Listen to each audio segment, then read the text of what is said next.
Out on patrol off Misrata, but only just staying afloat. We joined the Libyan Coast Guard, who are bracing for a tidal wave of migrants heading for Europe's shores. Half their boats are out of action. They have only 15 for the entire coast. This officer, who passed out from the Britannia Royal Naval College, is begging Europe for help. Just support us, be with us, and help us to fight the illegal immigration. It's really painful to see people dying in the middle of the sea. It's like trying to get to Europe. But supporting Libya is tricky when back on shore there are 3 rival administrations and multiple militias. Well, the fear is that this route will now attract a lot more migrants trying to reach Europe. Libyan officials tell us that's exactly what they expect. The lack of a strong central government and the security chaos here make this an easy environment for smugglers. And Islamic State is now in control of the town of Sirte down the coast, giving them an outlet to the sea. And Coast Guard commanders warn that the so-called Islamic State, or Daesh as it's known locally, will use this route to reach the west. Daesh, they will use the sea to go to Europe, to go to other countries. So the situation is very, very, very bad. So we have to do something. We have to control all this area, exactly Sirte and another place.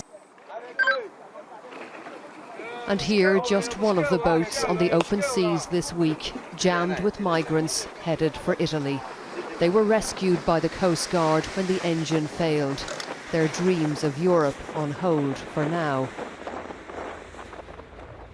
We met some of the men at a detention centre in Tripoli, among them Nduka from Nigeria, who just wanted to provide for his brothers and sisters. My mom is dead, my dad is dead, so I'm the first son in my family, and I have some junior ones which I'm taking care of. They all thought maybe I'm dead by now, so I don't know what to do again. Me, I'm tired of life.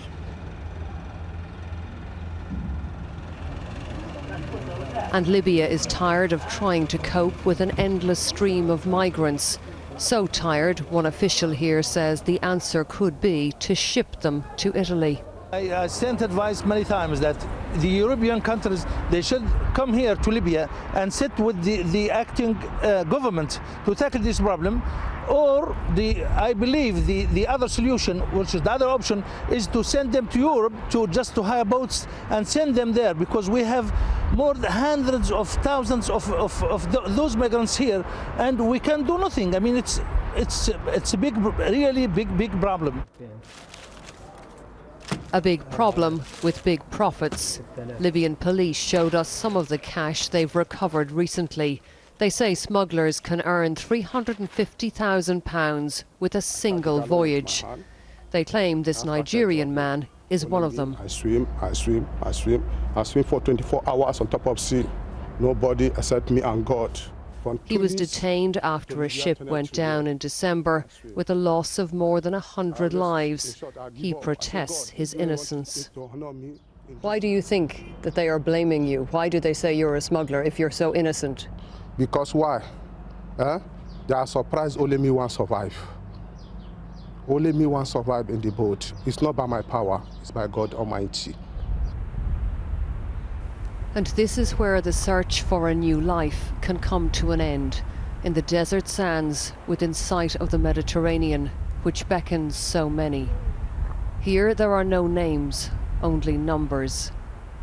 As migrant season begins, rows of fresh graves are waiting for those who could soon be claimed by the waves.